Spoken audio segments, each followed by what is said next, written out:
Hello, good morning. This is me, Mike, in my kitchen here in New York, and today we're going to try something out, try recording a bit of a stream and see how it goes.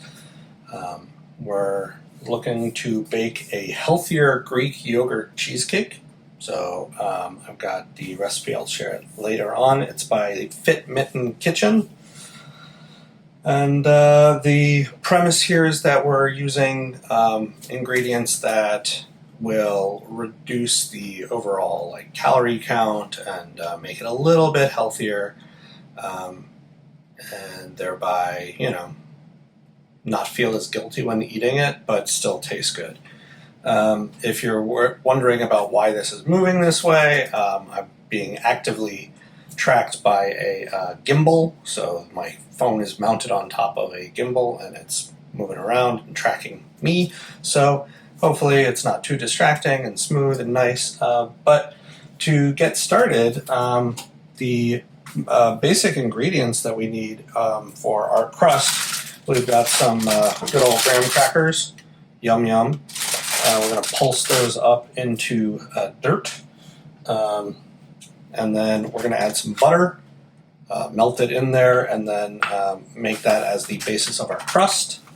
And then for our filling, our cheesecake filling, we're going to be using a combination of low-fat Philadelphia cream cheese and some 0% Greek yogurt, and good old-fashioned egg. And some 0-calorie sugar substitute. The one I'm using today is called allulose. And this is 0 calorie, it tastes like sugar, it's granulated, and it behaves just like sugar. They have a comparison on the back where allulose is saying this is rare sugar naturally found in figs, raisins, and kiwi. So that's cool. And it's sweetens 1 1/3 cups of this sweetener is sweetens like 1 cup. So you have to use a little bit more of this than your recipe would say. If you were to use just granulated sugar, you have to use a little bit more allulose. So we're going to try that and see how that goes. I've got my oven preheating to 350. That's our basic starting point for our crust, and the first step we got to do is make our crust of basics. So the recipe calls for where is it? Open the damn thing. Visit. I gotta say, using Pinterest is weird, because then it's like opens the recipe in Pinterest, but then you really have to open it back in your browser so it doesn't disappear. So that's a bit of a challenge. And another kind of cool hack is when you're looking at a recipe website, there's usually a lot of good content, a lot of background on kind of where the recipe came from, what they were thinking about, and a lot of art and other content. But sometimes you just really want the recipe. So a lot of them will have a print button, and that'll open the core recipe in a whole other window that has less kind of flicker to it. So you can keep that in your browser. I'm using an iPad on the counter here. So I'm going to go ahead and take my graham crackers, toss those into food processor, simple food processor with just big blade to pulse it.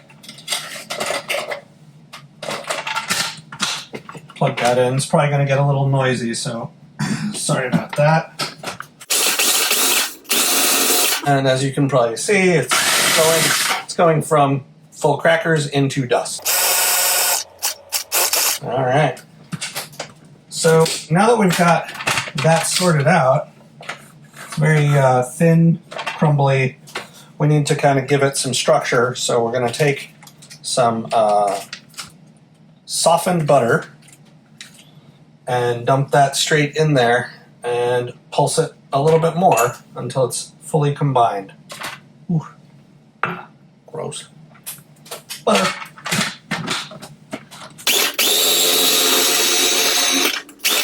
And as you pulse it and the butter incorporates, it turns into a bit of a chunkier texture and will start to kind of congeal on the sides. So now that's a real crust. We're going to take that and put it in our pan. Got a 6-inch, whoop, lost me. We got a 6-inch springform pan, and that's what that looks like. I'm going to take it and just add a little bit of butter spray, give it that coat, make sure that won't stick as much.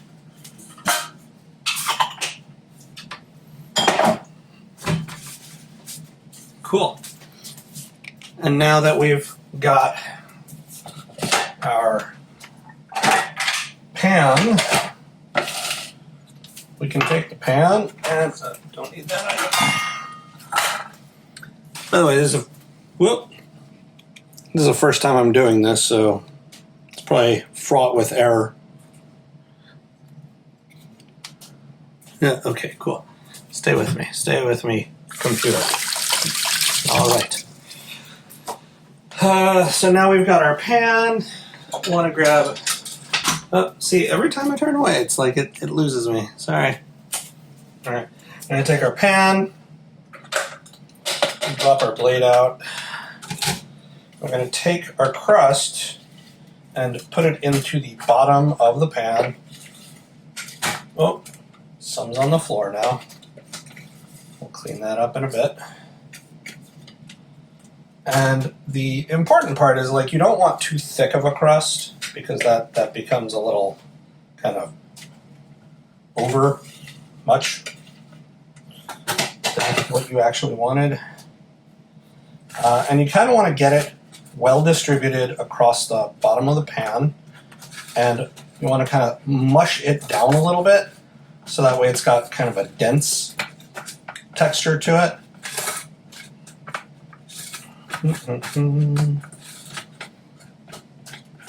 Some places talk about using like the bottom of a measuring cup or a cup. I'm just using a spatula right now.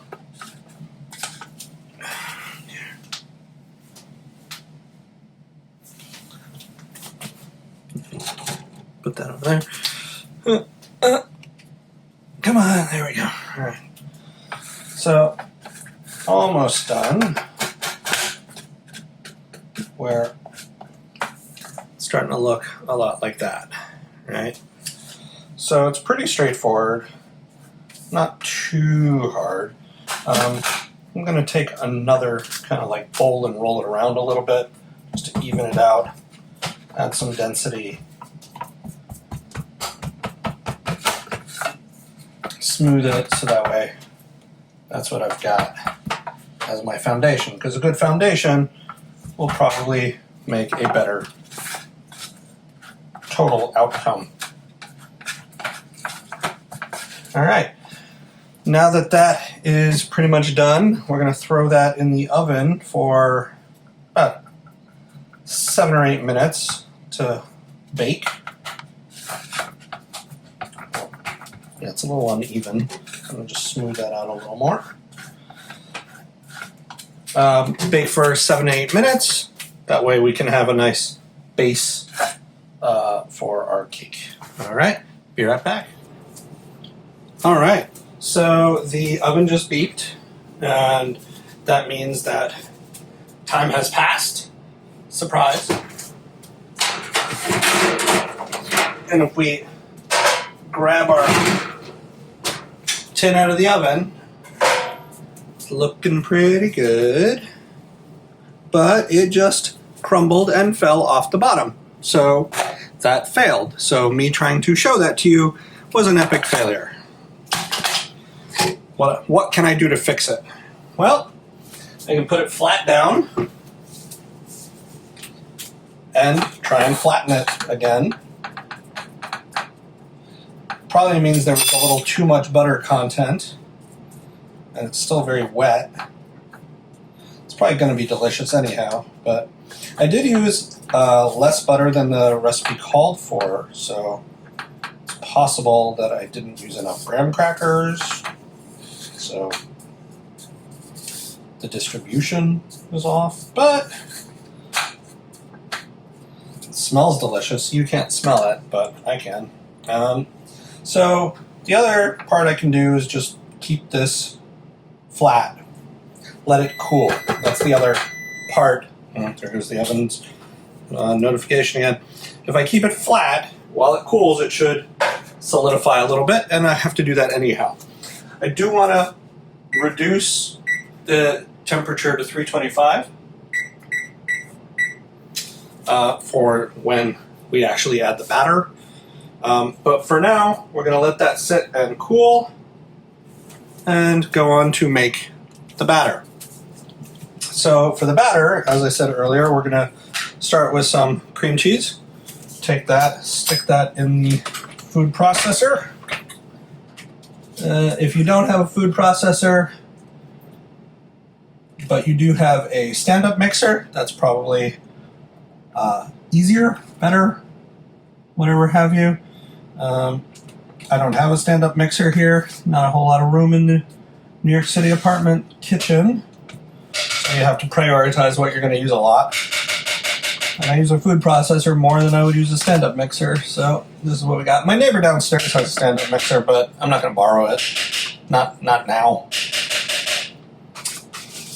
That's probably loud and annoying, but all that cream cheese is now in the food processor. We're going to pulse it a little bit just to like start the process of loosening it up.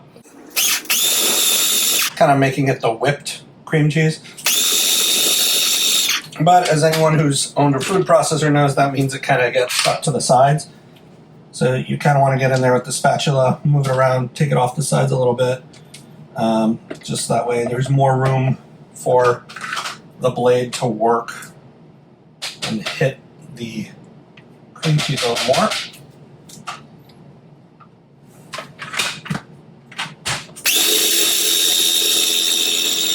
Alright, it's looking pretty good. As we add more ingredients, they'll get mixed in and move around a little bit more. So I said I was using the allulose sugar replacement. So the recipe I'm using calls for about 3/4 of a cup, so I'm using a little bit more because, again, you have to use a little bit more allulose. Again, 0 calories, so there is no sugar calorie content there, but it does bring that sweetness. So I'm going to kind of pour that in, distribute it around. Also going to add in the Greek yogurt now. It's the zero-fat Greek yogurt. That'll give it a bit of a tang to it. A little piece of paper on top. And we'll also add some moisture and fluffiness. So we'll get that in there and get all that kind of incorporated. Like most recipes that involve baking, there's often vanilla extract that provides that extra kind of nice little tinge of flavor. So we're going to add a teaspoon of vanilla extract, where I'm finishing one small one. So always finish the old one before you open the new one. Finish one, open the new one. That way you reduce waste with it. Forgot to open this one when the camera was off, so now you get to see me fuddle and fitz with this. Might have to edit that, maybe not, who knows. I don't know how much editing I'm going to be doing. I'm not exactly a video editor, so figure that out. Cool. Alright, that's my 1 teaspoon of vanilla extract. And to add a bit of counter... Woo, come back. What is going on here? Alright, so it looks like by adding a power cable, that might have started to unstabilize things, so take that away. We're also going to add a little bit of lemon juice. Again, 1 teaspoon, just to give it that extra help to offset some of the other flavors. And then we're going to let that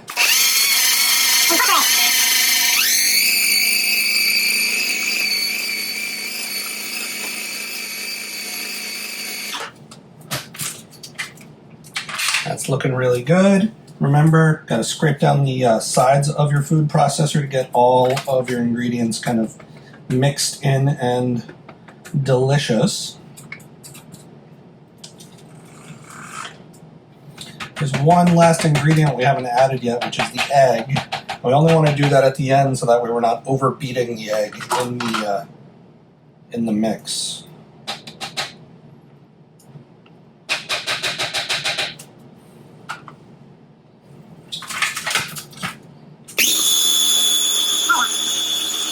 That's that high-speed pulse. So, like anything, while you're cooking, probably taste things. Cream cheese, delicious.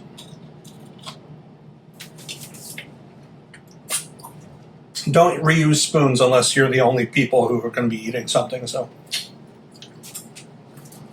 that's really nice. And now we're going to add our egg.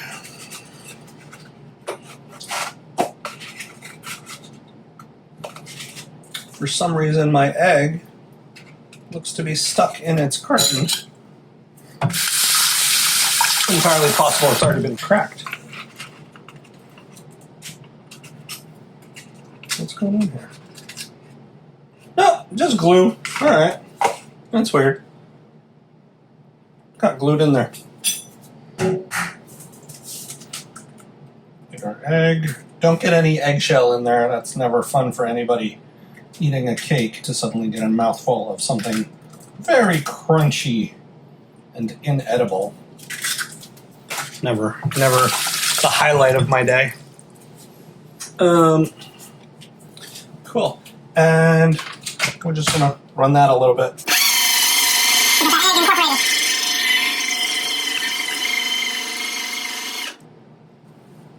It adds a nice little eggy color. All right. That, my friends, ought to be it for the batter. It does look a little loose, and that's okay, I think. We'll find out after it bakes and kind of solidifies. But before we do that, before we pour it into the cake tin, what we want to do is we want to add a bit of a bottom to the cake tin. What we're trying to do here is we're going to take the cake tin, which has our baked crust on the bottom, and we're adding a sealed behavior, because again, it is a springform pan, and that's not hermetically sealed. It's pretty sealed due to pressure. But by adding this foil around the bottom, we now have a much more hermetically sealed bottom. And the reason we're doing that is because we're making a cheesecake. We're going to put that entire tin in the oven in a cake bath.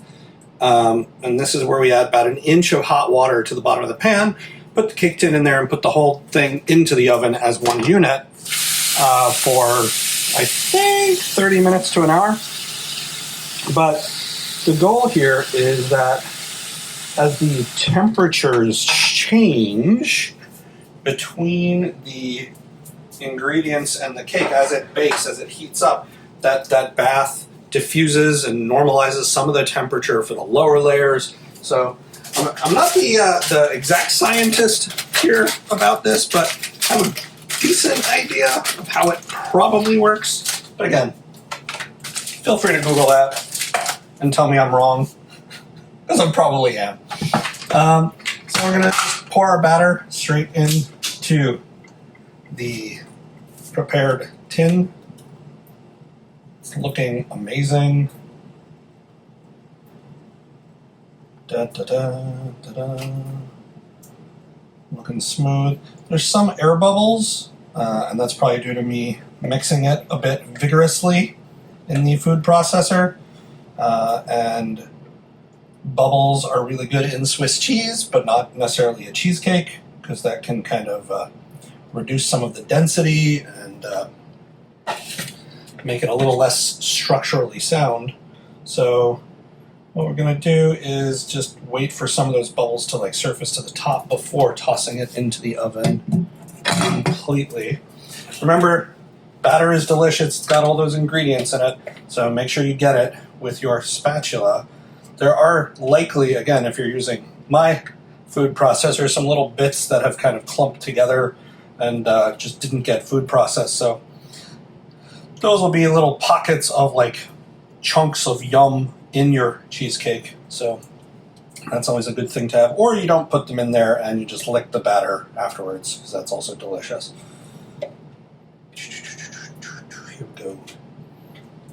All right. So we're just about done here. And let's see. I'm going to pick this up and try and do the other camera. How do I do that? Stop tracking me. Oh. How do I switch the camera? There we go. Is that it? Come on. I guess can't do it. All right. Well,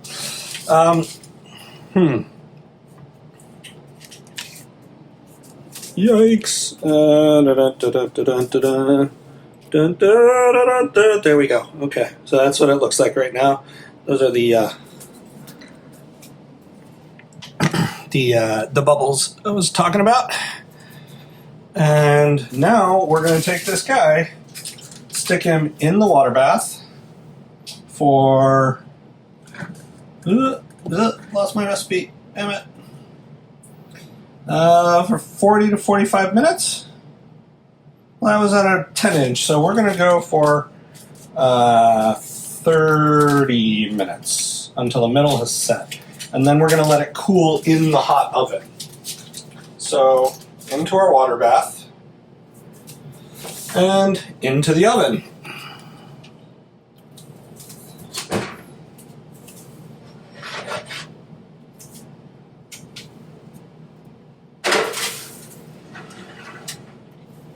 All right, set our timer.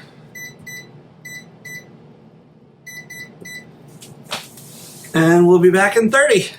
Okay, it's been 30 minutes. The oven just beeped. I took a quick look at it and it still looks very watery. It hasn't set. So the original recipe called for, what was it? Damn it. The original recipe called for 45 to 55 minutes, and I had just done 30. So I'm going to let it go for another 15 to get to that 45 point, and then check again. All right, so I put it in for another 15 minutes. It hasn't set. I'm going to continue to let it go. The recipe does say, again, 45 to 55. Let it go another 10 minutes. See it to see the like liquidy part kind of set a little bit more before I take it out. Actually, I'm not going to take it out. I'm going to leave it in there to cool for another hour before I take it out. Okay, so apparently time was the important factor here. I left it in that extra 10 minutes, and it looks like it's settling nicely. At this point, I'm going to turn the oven off, crack the door open, and set another timer for an hour. Let it cool in the water bath in the oven before taking it out and refrigerating it for another 8 hours. See you then. All right, an hour has passed. I let it sit and cool off, and here's what it looks like coming out of the oven.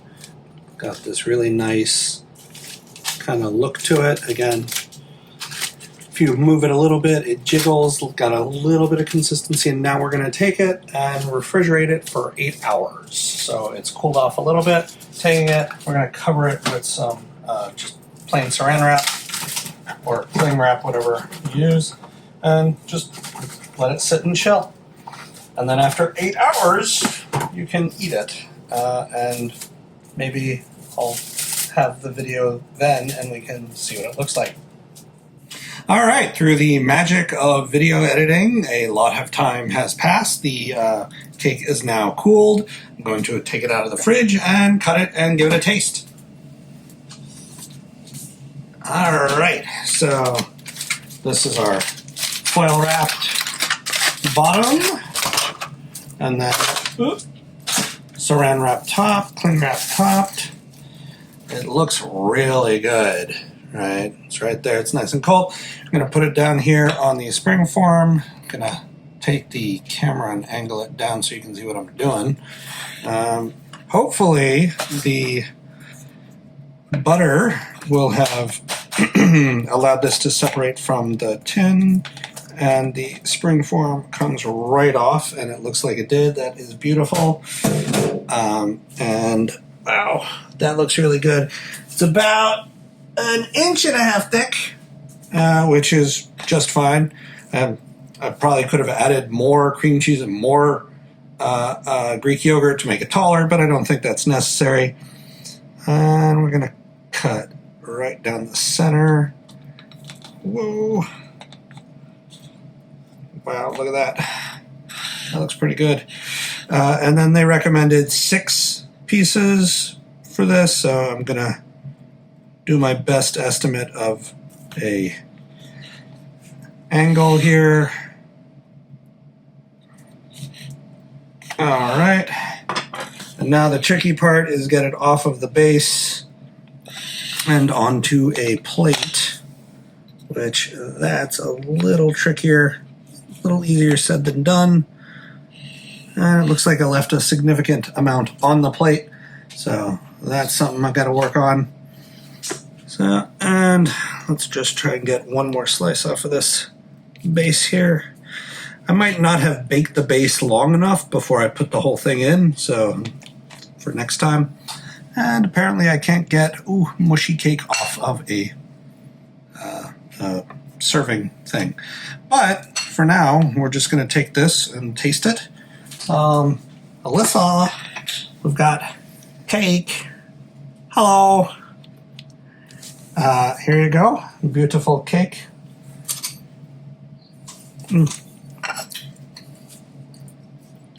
Take a look at that side. So, could have used a little more crust.